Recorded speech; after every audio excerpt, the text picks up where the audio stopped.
Did you guys get the usual end-of-quarter surprise? Anthea shoved her briefcase onto the back seat and wiggled in after it. A needle of icy wind speared between her knees. There were no trees or buildings to cut the impact of the sharp December wind slicing its way from the southern San Francisco Bay and across the refinery parking lot. Lois was already buckled up. Anthea pulled her legs in and rubbed her arms to warm up. Celia settled herself into the passenger seat. Lois answered after she had backed the car out. 3 people, but not me or Celia.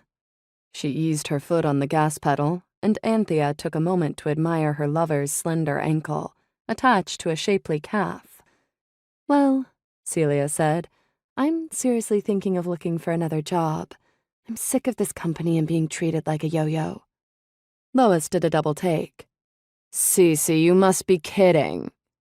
Celia patted Lois's hand on the gear shift. I'll still keep up the taekwondo class, she said. Lois seemed about to say something, then didn't. Instead, she stared fixedly ahead. An awkward silence started to fill the car, so Anthea said, It won't be easy to replace you in the carpool, but you should do what's best for you. She broke off, surprised by a furious glare from Lois. Did Lois really like Celia that much? She liked Celia too. It had been really terrific when Celia, married with a little boy turning 6, had joined their carpool, replacing an intense older man who did nothing unless Jesus personally told him it was okay.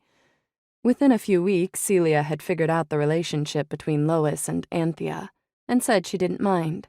It would be hard to replace her, and Anthea would hate going back to pretending she and Lois didn't live together, telling little lies about Lois's imaginary apartment.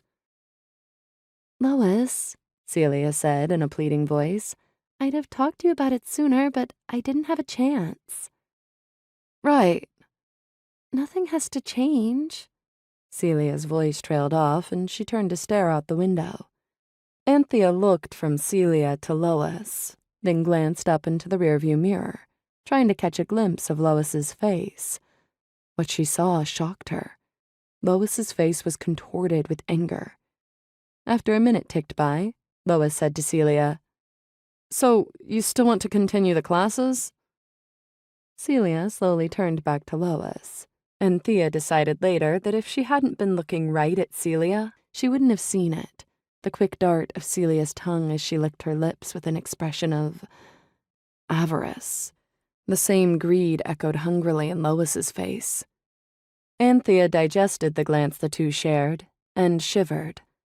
I'm wrong. Don't jump to conclusions. Except that Anthea had forgiven Lois one affair already. That was why Adrian didn't believe Anthea knew when to bail out of a bad situation.